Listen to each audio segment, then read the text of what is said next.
What's good, everybody? What's good? I got the mic back on. Boo Thing went and got me a beautiful mic, so I'm gonna just give her my Boo Thing a quick shout out, big dog. She went and got me a mic yesterday, right? And cause Yeah. my mic had dropped and it wasn't working, so she went and got me a nice one, big one. If I felt professional, I felt so professional with it, right? But the last show I did, everybody was like, "Hey, your voice sound different," and all this other stuff. And I was like, "Oh man!" So what I did was I took the cord, I just switched the cords, gave her back, take that big old expensive thing back, get your money. But they ain't gonna know I switched the cords because that was the only problem. I needed the good cords. So sorry, y'all, if y'all don't hear this, I Right. switched the cords. Okay. Very nice. So what's up, everybody? This is Big Game James, Silver and Blue Nation. I got my guy who I had on here before when he had just got done training Taco Charlton, DeMarcus Lawrence. I know you trained Malik Collins. I know you did quite a few videos with him. I got my guy Brandon Tucker from Trenchwarfare. He's on the warfare path again with some guys getting ready to get them ready for the combine, draft hopefuls, some guys that have kind of picked up steam. And I'm graced to have your time. We've been talking back and forth and finally got you back, and it's the late night hype. What better way? So how you doing today, Mr. Tucker?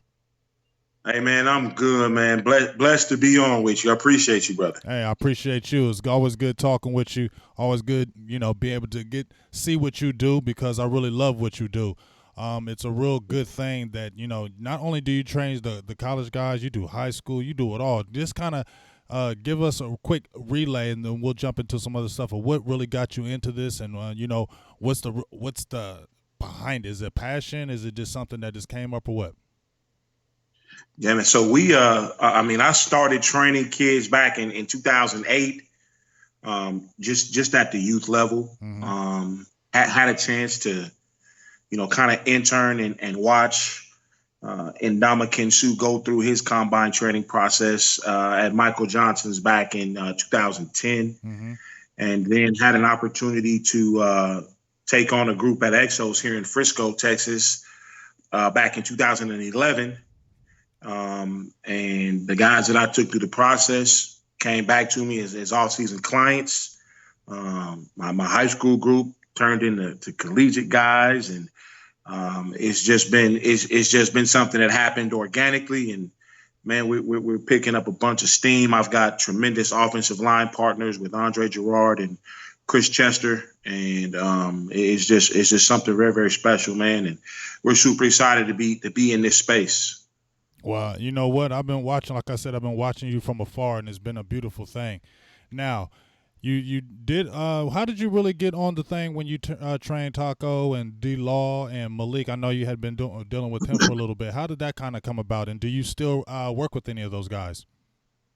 I do. And it started off with David Irving Mm-hmm. and Cedric Thornton. Okay. And so Cedric Thornton basically told those guys, hey, you need to come see my guy. And before I knew it, I had the whole room. So that was again, it just happened organically, man. And then it was a blessing.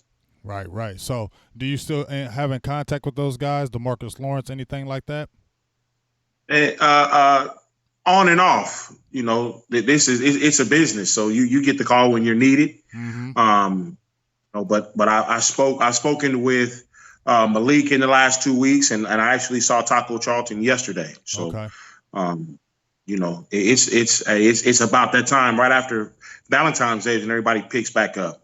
Right, right. Now, as we're talking, I'm showing a last video you had. I think it was a year ago, around July, when you were training Taco and D Law and those guys, just letting them see how you were doing and getting them right. Because one thing I know D Law is really good at is that hand fighting. His hand fighting Yeah. technique is really, really good, and I think a lot of people really praise him. And when you watch him in slow motion coming off that edge, a lot of people were trying to be down on him because he had the 5 sacks, but he was still very dominant in the run game and other facets of the game. How was it training those guys when you had them? Was it, were they real receptive, real open, everything? How were they?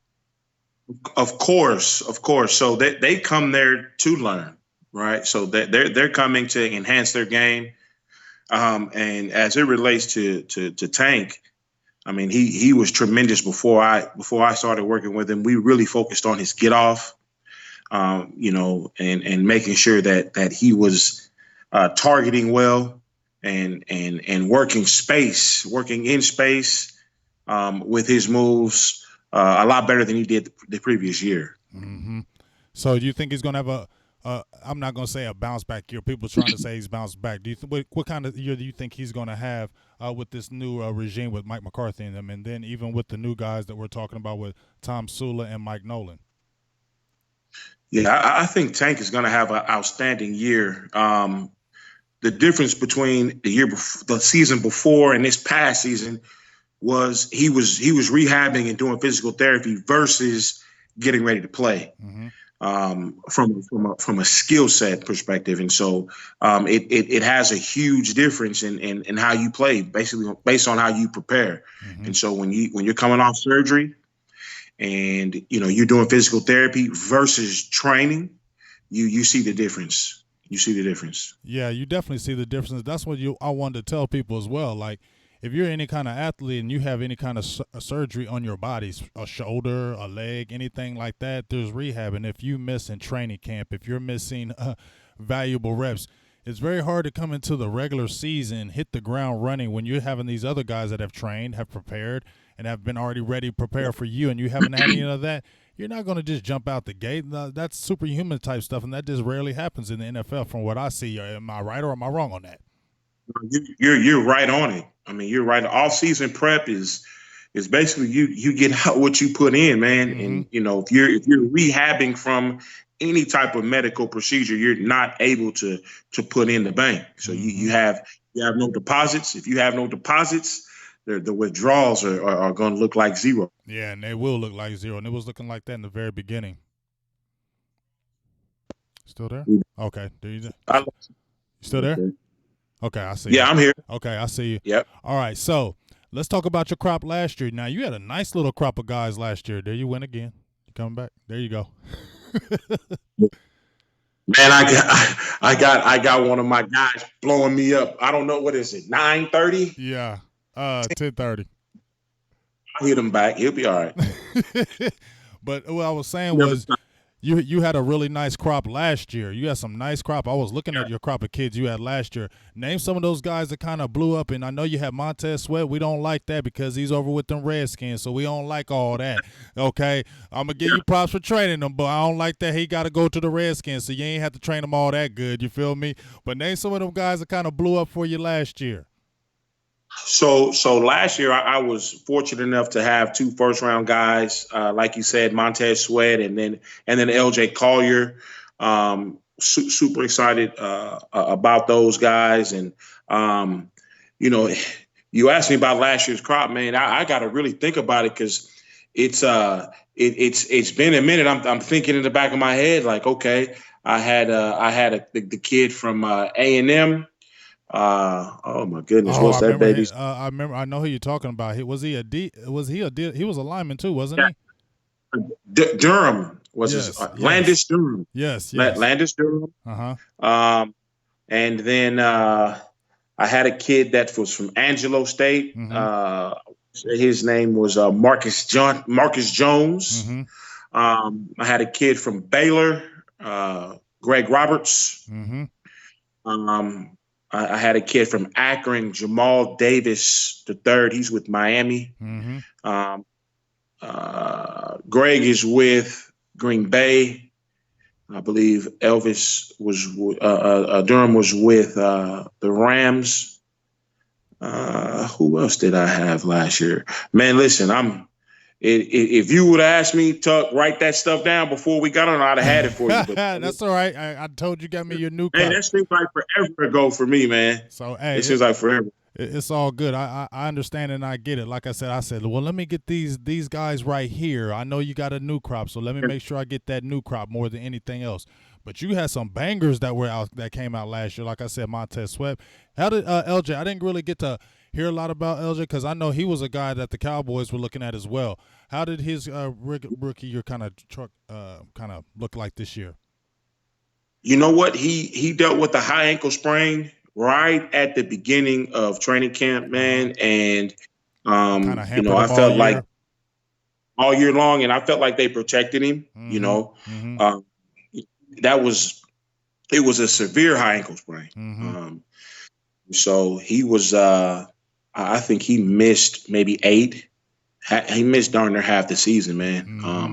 Because, but I do know he's healthy.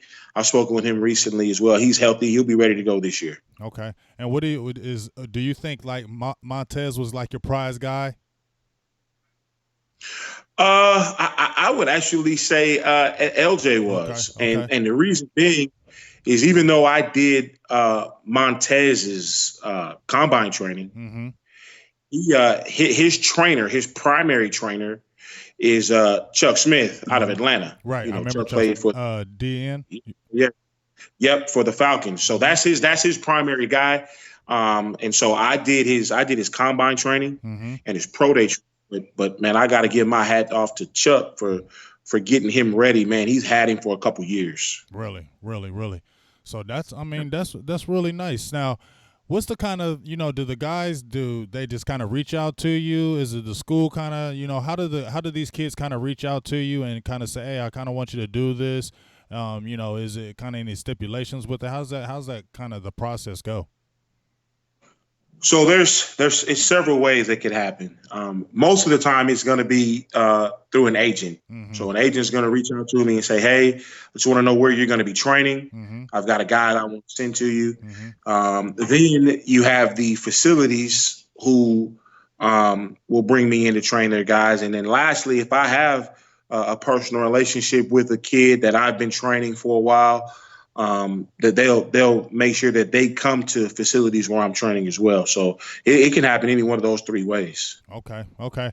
Now, a lot of times, like after you train with these guys, do you talk to them a lot afterwards? Like, does it seem like you guys build like kind of lasting relationships once you guys kind of train and bond together?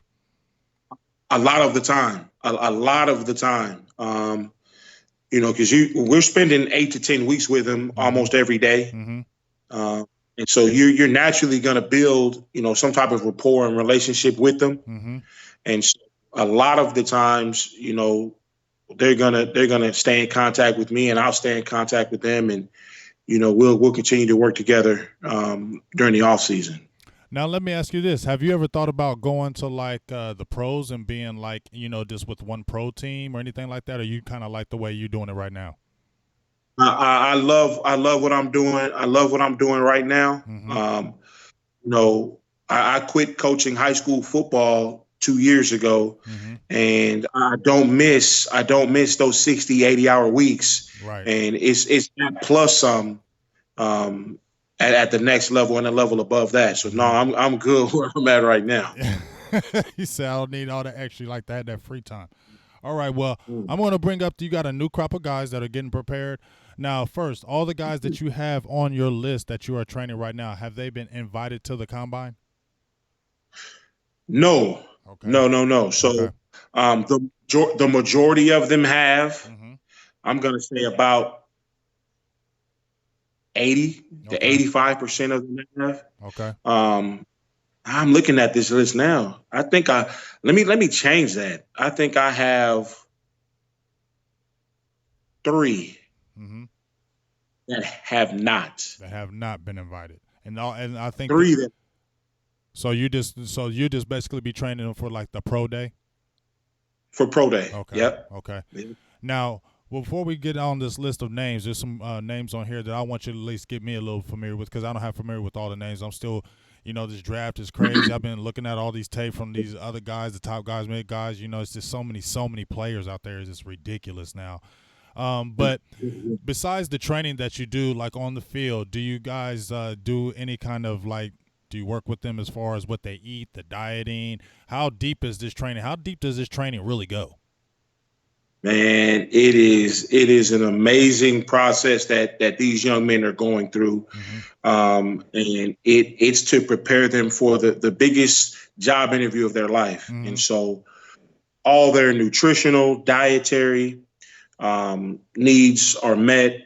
We're working with them on, of course, every element of the combine, Mm-hmm. from the lifts to the timed events on the field, and then your open events Mm-hmm. where they're not timed, Mm-hmm. the interview process, whiteboard process. We take them through A to Z, man, and it's extensive. And then you have all of your auxiliary support systems with your massages and your cryo and your physical therapy. Because a lot of these guys, we get them and they're beat up and banged up from the season, and you need to get them healthy, so that when they are on the big stage, they're 100%. Right, and they're performing at their highest peak and highest level.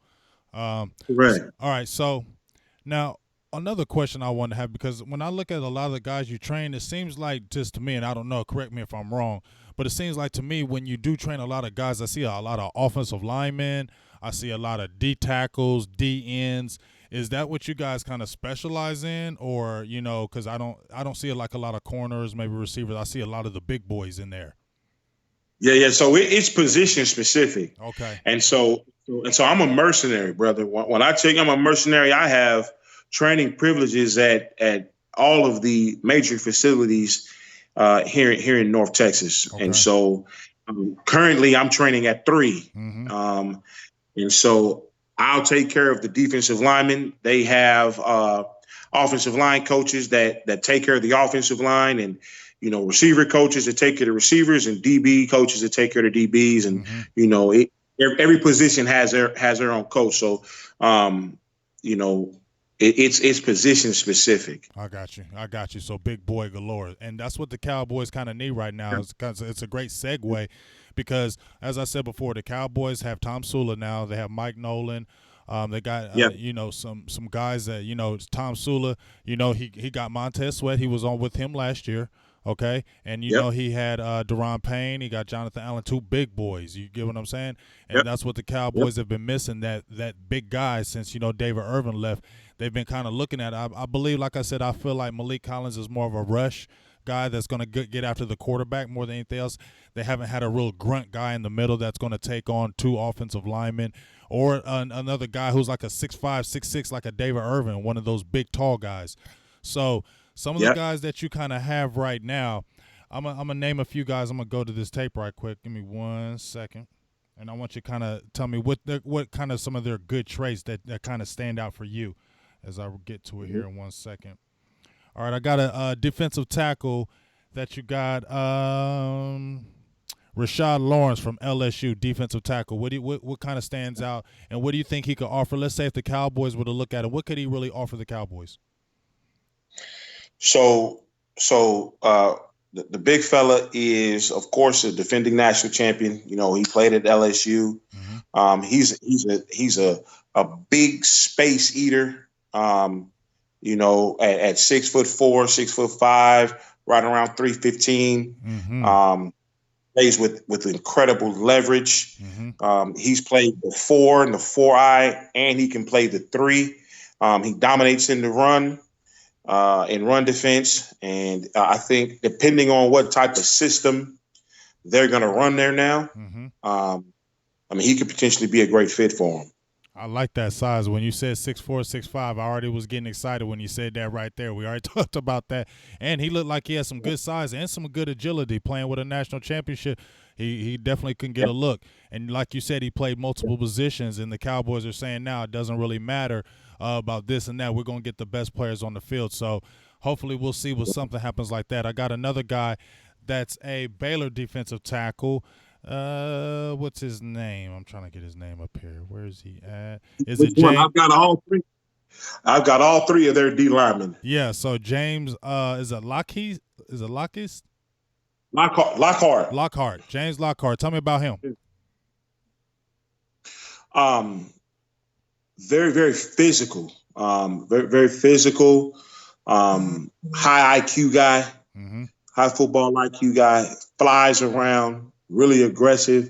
Again, in the right scheme, he can have an incredible NFL career. So, do you think he's more of a 3-4 lineman or 4-3 guy?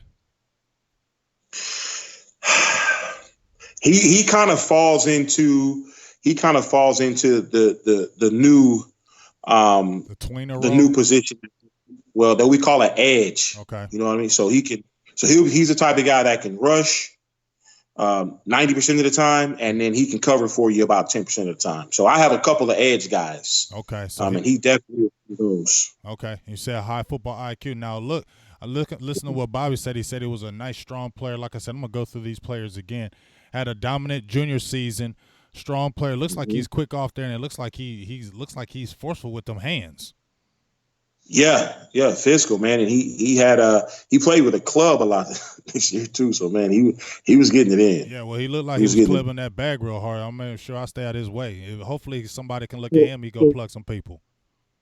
So you're looking at if it's film that Bobby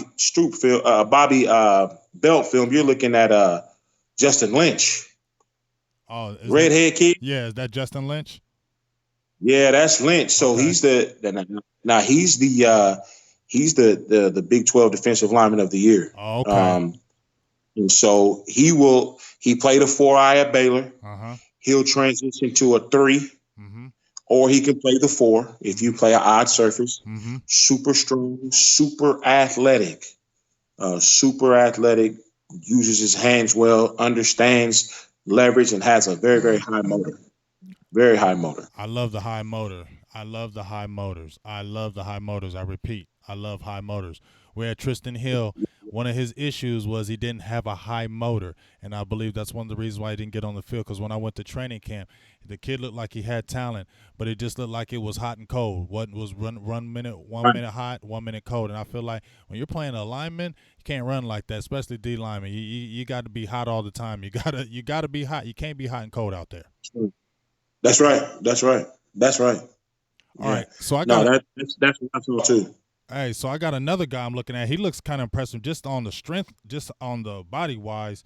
I think is it James Williams from NC State? Yeah, the big fella. Yeah. He looks like he's got some strength. Tell me about him. He looks like he got some strength to him. Super, super freak athlete, man. I mean, he's a package. Did he get invited to the combine? He did. You think he's going to have some good combine numbers? I'm expecting him to have great numbers. Yeah, I'm expecting him to run well. Yes. Yeah, man. Yeah, very, very physical. Mm-hmm. Super physical, and with that athleticism, the sky's the limit for him. Mm-hmm. The sky's absolutely the limit for him. Again, a lot of these guys, it's going to depend on where they go and what type of scheme they're in. Right. But he is a freak athlete. He looks, like I said, just watching, when I first seen the picture of him, I said, man, he looked like he's going to have some good numbers. He just looks like a freakish athlete. Do you have his measurables offhand? Not as official, but he's going to be around 6'5", wow, probably 265, 270, somewhere around there. Really? I like that. Yeah, okay. He's big dude. Okay, go ahead and circle him. Circle him, Cowboys. You're gonna circle it. Cowboys looking. That's a wish list. You feel me? Circle 6'5", 265 edge. Yeah. Circle. Because right now, when you look at the state of the Cowboys, especially with the defensive linemen, there's a lot of guys that are not in contract. There's going to probably be a lot of movement as far as some guys not being there. You got unproven guys, Dorrance Armstrong Jr., Jerome Jackson. They got Jalen Jelks coming off injured reserve. And then, like I said, Randy Gregory's still in the fold. We don't know about him. But if you don't re-sign a Robert Quinn, you know what I'm saying? You don't have nobody opposite, and you still have unproven guys. So I know they're going to be dipping in there for either a DN or definitely a D tackle in this draft. So hopefully we'll see if any of these guys can transcend and even, maybe up their stock at this combine. Now, there's another guy on here that looks like a big boy on here from NC State. Well, it was as well as his teammate. What's his name? Laurel Murchison. Yes, he looks like a big boy. Man, look here. He'll rattle your chain, brother. Yeah, he looked the part too. Man, his get off is outstanding. Uses his hands well. He strikes well. Another high motor guy. Plays with a lot of emotion. I expect really, really big things from Big Merch. Do you have any measurables on him? Yeah, he's going to be 6'3", 270, 280, somewhere Okay. around there. So what position you think he'll Yeah. fill if he goes when gets drafted, things of that nature? Where you think he'll fill at? He's a he's a 3 tech. Strictly 3 tech. Yep. Now, do you think he'll be one of those more of a rotational type guy and be one of those guys you can bring in like on the third down, that type, or is he a guy that you can use more of a two down? Is he more of a one trick pony? Not putting him in a box, but I'm just saying, Right, right. is he more of a guy that you could let's bring him off the bench explosive when they don't least expect it, or would you think he can be a 2-3 down guy? He can be a 3 down guy. Again, that just depends on the system Okay. that he's put in. But he defends the run well. Mm-hmm. And so he can potentially play. He's a 3 down guy, so he'll get after the quarterback. Okay. Now, there's a couple other players that I want to mention. One I want to mention right now. I don't have the video of him, but it's Jason Strobridge from NC, North Carolina. Ooh. He has basically been picking up a lot of steam. A lot of people have been talking about him possibly sneaking into that first round. And he had a pretty good Senior Bowl as well. And that's why that's how I really noticed him. And then I started watching some of his tape. Now, give me your thoughts on the Strobridge, and what do you think he can really do, and what do you think he's going to get in that first round? Man, listen, Stro has that rare ability to be able to play every position on the line. Really? He can play inside, outside, very athletic, strong, great length. Like I said, he dominated at the Senior Bowl. I think he definitely has a chance to slip in there into the first round, but he's outstanding. He's outstanding. Now, do you think he's going to have some, or what do you think his combine numbers are going to be? You think they're going to be pretty good? Yeah, he'll run well. Mm-hmm. Again, he'll run well. And these Strobridge is at Exos in Frisco, and so their speed guy is phenomenal. And the speed guys at all the facilities are, not to say that one is better than the other, but they'll have him running. They'll have him running like he's supposed to run. He's going to show well. Right. Okay. What's his best position in the NFL? Boy, I mean, he's versatile enough to play them all. If he goes inside and plays a 3, he's going to give guards fits with the combination of speed and quickness. Okay. If you bump him out to a 5, he can play. He can play. Play the end well. You can even play him at a 4 or 4I. I mean, he is just that versatile. I mean, he can. To say he's just a super versatile defensive lineman, man. It's a rare combination of speed, size, and strength. And one thing I noticed, man, like UNC always seems like they get those type of long type guys with the same length, with the same weight, like Robert Quinn. I mean, Julius Pepper. I mean, they've had a lot of defensive ends come out like 6'5", 6'6", and do pretty well in the NFL. Yeah, I mean they follow a strategic roadmap on how they're choosing players. Really, and it shows on the back end. It shows on the back end. Sure. Yeah, I really am interested to see what he does as well. All right, so we talked about Strobridge, and there was a cut there. Now I want to bring up this one kid because he's a Boise State guy, and we know I love the Cowboys, love the Boise State guys. They love them dudes. No matter what, if you're from Boise State, you got a chance with the Cowboys. All right, so Boise State, we got is it Curtis Weaver? Yep, Hollywood Curtis Weaver, man. Now that's another kid right there. He looks the part too, man. That dude is big. Man, he has look Hulk strong. Man, listen, he's smooth. He's strong. He's powerful. He led the Mountain West in sacks all 3 years that he was there. He absolutely gets at the quarterback with reckless abandon. I would not be surprised if he was a first round guy. Really? I mean, he is. Yeah, man. His get off. I mean, you see him get off the ball. I mean, and we're talking about coming out of a 2-point stance and a 3-point stance. he is amazing. He's amazing. Now, just looking Yeah. at him, what's his best position? Because it looks like he could stand up and play some linebacker and put his hand in the ground. I mean, that's what it's just looking like to me. What am I wrong right here? Talk to me on that one. Yeah, so again, he's one that could potentially fall into that edge position because he can drop. He dropped at Boise. He's comfortable with doing it. He's got great hands. You're talking about a kid that was a tight end in high school. And I've seen him drop and play. He actually played for one of my best friends out in California, and so I've watched him for his entire collegiate career, man. And he can definitely rush the passer and drop. So he falls into that edge position. I really think he might. If somebody doesn't mess around with him, I know the Cowboys are going to look at him. I don't care what the Cowboys are going to look at him because it looks like I said he looks versatile, and that's what I like. Multiple positions. He looks like he could play multiple positions and doesn't look like he would be stiff or anything. He looks like a player. Oh, he's smooth, brother. Where do the Cowboys pick? Where's their first pick? First pick is 17th. Yeah. Yeah, they should take a good look at Hollywood, man, for sure. All right, so for sure. So the guys that we kind of named, I got some other guys out here that I don't know if I think I named a lot of them. What school? TCU. Is it Shamik? Shamik Blackshear. Shamik Blackshear. Tell me about him.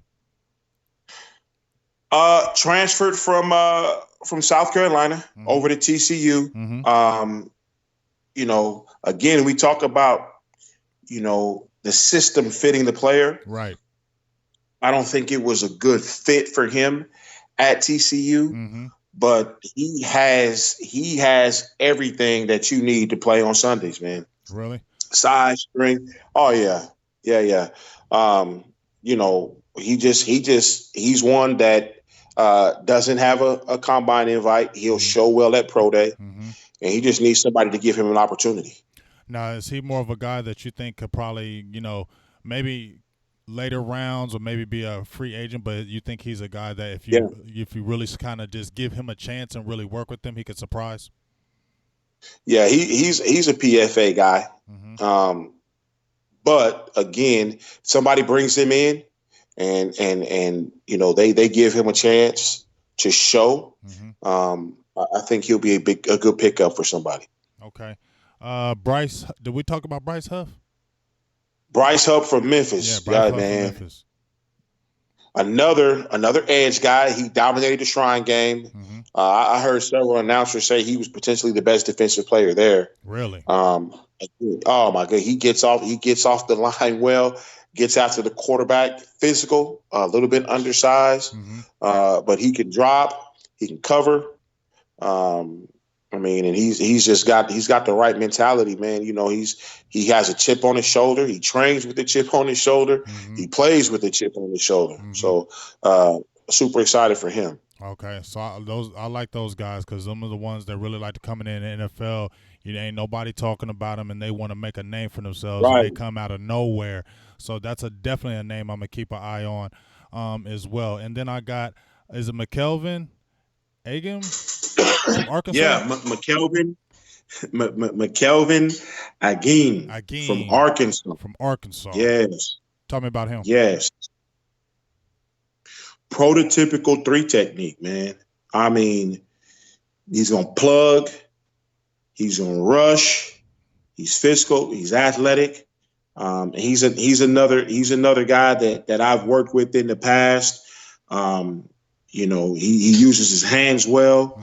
For a guy like McKelvin, he got lost in the shuffle at Arkansas, man. I mean, they just did so much losing. You know, it didn't matter what you did on an individual level. So, he's a baller, man. He's a baller for sure. Give me his measurements because I want to check him out. The big fella's probably 6'4". He's about 280. 280. About 280. So so you think he's a little undersized though? No, not at all. Okay. Not at all.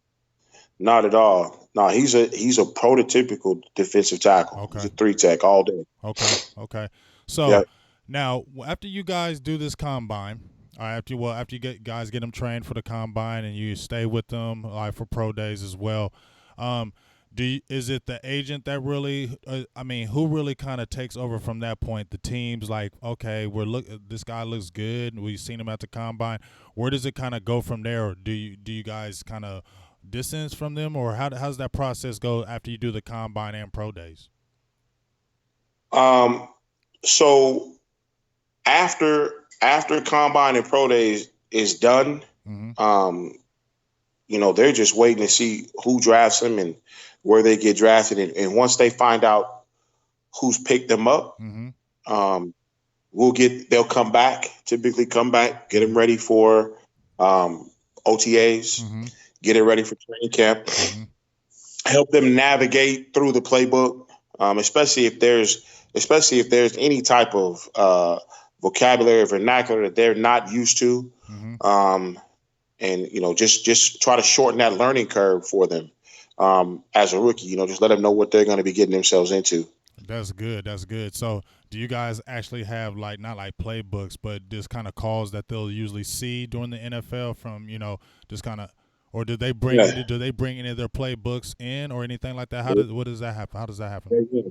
So they're going to bring their iPad in. They'll bring it. What that looks like is they bring their iPad in. The defense is broken down based on what their responsibilities are, based on the call. And it's just like anything else when you're studying the playbook. We make sure they understand what they're supposed to do, when they're supposed to do it.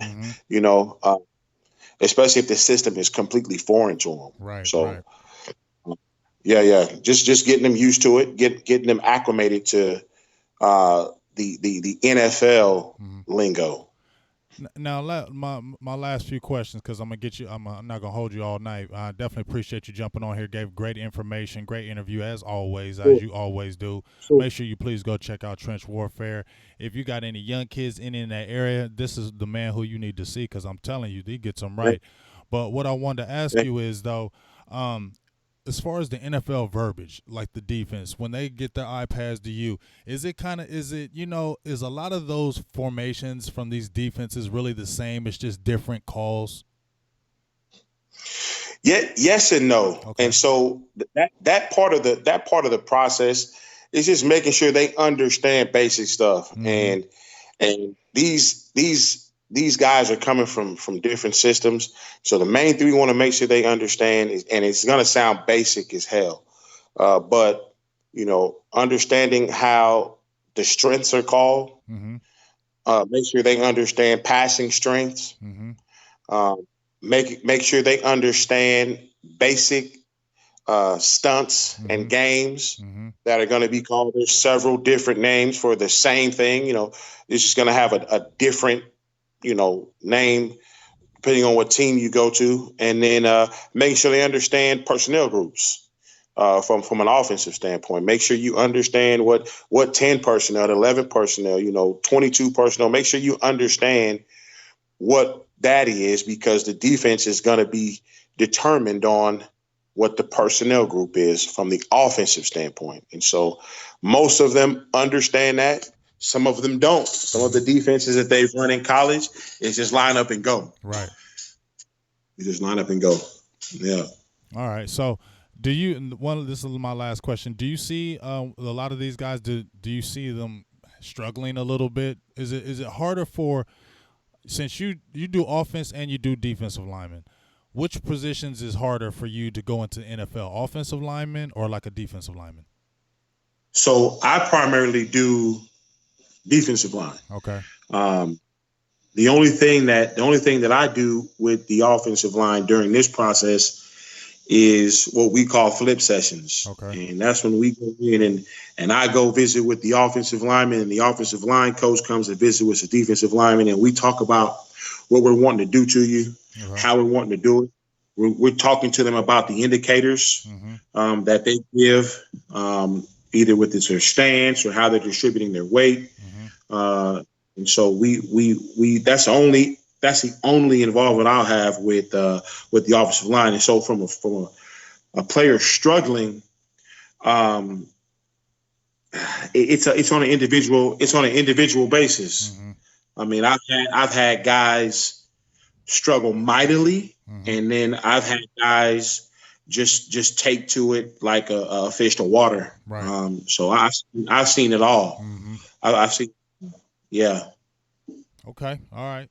Well, hey, man, I definitely appreciate you. I appreciate you jumping on. Didn't want to take too much of your time, but thank you for the great information, the great interview.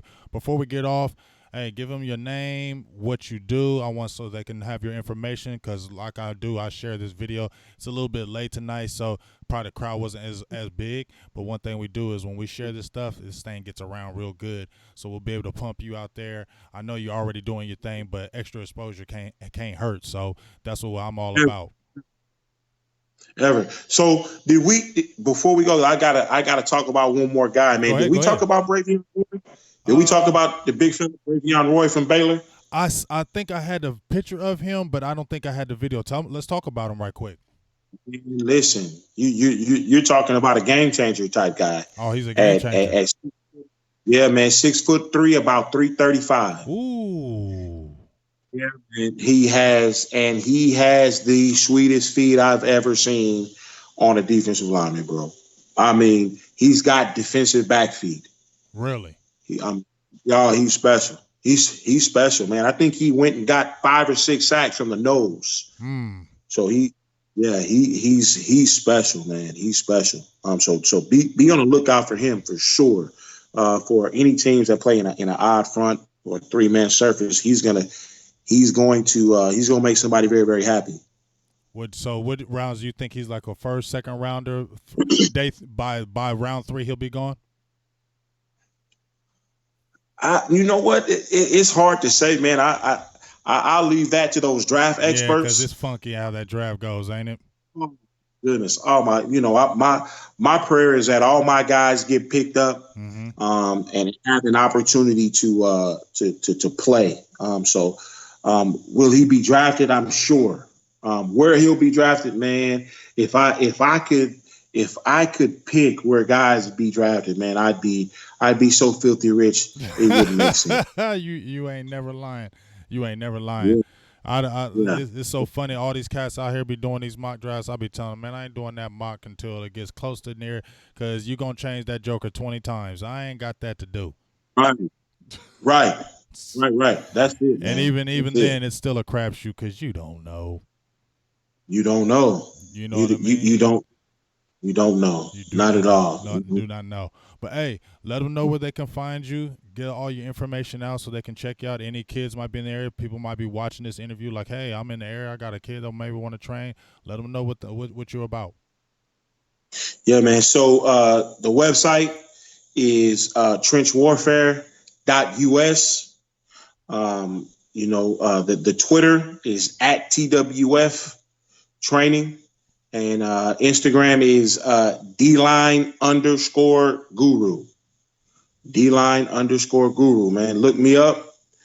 Reach out to me. I've got kids that come in from all over the country. I will get you scheduled up.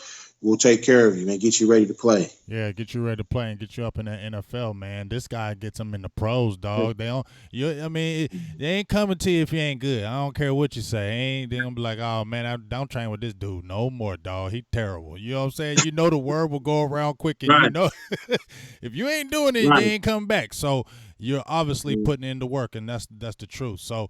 Great time again. Thank you very much. I'm going to be keeping a keen eye on the persons that you told me to look at, and I'm actually going to probably tomorrow, since I'm off, I'm going to specifically go and look at some of these people, and it's going to be a glorious thing. I'm going to have you back on, too, once we have after the draft, because, matter of fact, I'm going to have you on because I'm going to try to be at that draft like you are going to be up there, right? I'll be out there, man. I'm going to be in Vegas, brother. Yeah, so we just need to kick in and just do a live show just like that, and then see the guys that you can really get up in there, and it'll just be a beautiful thing. We can just chop it up then, have some drinks, and you know what it is. For sure. Drinks on me, baby. Oh, I heard that. Y'all heard that, right? Don't y'all heard I will bring the tape out and play. Yeah, rewind. Drinks on me. Let's get it. Let's get it. For sure. So thank you once again, everybody who was in the feed tonight on the late night hype. You know how we do. My guy Brandon Tucker from Trenchwarfare is gonna have them boys out banging it just like he did and just like he does. So appreciate your time, big dog. We'll be talking to you Thank soon. you. Silver and Blue Nation, Big Game James. I'm out. We out. Peace.